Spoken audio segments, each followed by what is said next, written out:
Okay వయసిది తెలుసుకో అమ్మాయి గారు. అయ్య పాపం ఎంత తాపం తగదులే తమరికి అబ్బాయి గారు.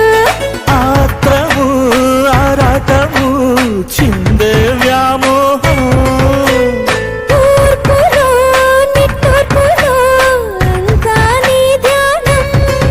కోరుకున్నానని ఆట పట్టించకు చేరుకున్న